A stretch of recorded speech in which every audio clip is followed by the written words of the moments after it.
4 sort of being dubbed as the new version of the 4 Kings, and which is a massive compliment. What do you? How?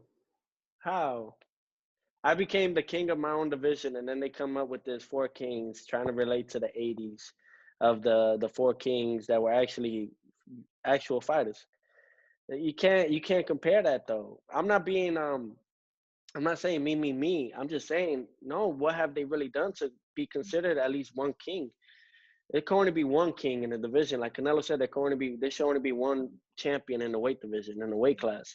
It goes the same way. It applies. There can only be one king, and I have that Ring magazine, the most prestigious belt, just to claim it that I am that king of this division. And for everyone out there, I get it though. I get that they're trying to push that movement,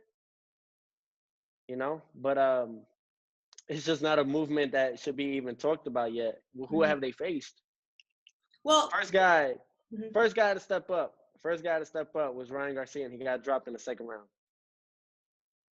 It's not a game.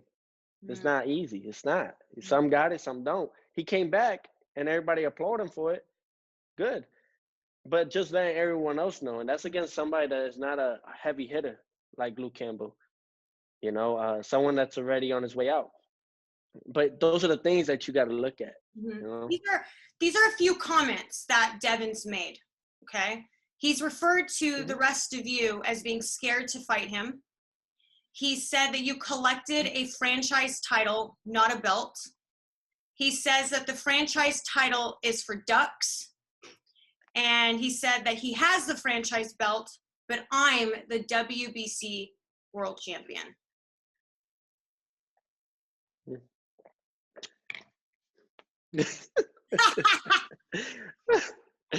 Oh man. It's what can I can only laugh about it. I think that it's cute. Sorry, it's cute. I get it though. That's why I didn't go to the fight. I didn't go to the fights in Canelo for a reason. It's not for anything else, but why acknowledge those guys? They haven't worked hard for it yet. They haven't. That's all. I'm not gonna acknowledge any guy or even speak out about him without seeing something first. Who do you? I go anywhere now.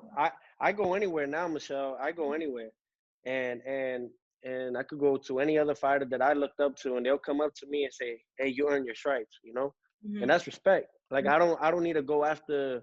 I'm not telling people, "Hey, respect me." No, you got to go out there and earn it. And that's what we. So with Devin Haney in there, he could say all that, but I got 2 belts right there in my room. One is regular, one is super. The franchise is a super belt, just like the WBA, and I'm sure you're aware of it. If everybody looks at it, I'm on the top of all of them. So if anything, that's why I said, if anything, this Devin Haney needs to go and thank Mauricio for even acknowledging him as a world champion. You should go out there and thank the guy, because at least you're still relevant and being considered the one of the 4 kings and everything, because you have that belt, even though that belt is not valid. And him and we both know that. So, but go ahead. Sorry. Huh? No. Go. You tell me. Tell me what. Yeah. When you envision between the 4 of you, who is the biggest fight for you two to go into that ring? Who would you say would be like the ultimate sellout? Tank Davis. I would say Tank Davis. The reason why is because a lot of people think that with his punching power and my punching power, it'll kind of be some suit me and Richard Coleman type of thing, or a little bit more dynamic. There's a guy that comes forward. He has his fan base. I have mine. And I think it'll make a good fight. However, do I believe he'll face me? No. You don't? No, not at all. I mean, he's a regular champion, so I mean, at some point you'd think. Yeah, but he won't fight at 140 or anything like that. Yeah, because it's from that point on, I know how Floyd moves, his promoter and everything. Floyd will wait until let him get a couple more fights in at 35. Floyd knows I'm too big at 35 already.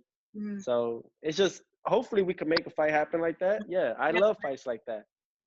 I love fights like that. I love fights where people think it's a 50-50 because it's an intriguing fight, but it gets to show me like, all right, I'm gonna show you it's not a 50-50. It's 100% Teofimo's gonna win. But Yeah. so that's how I always been. But I look forward to that. I look forward to those fights being made.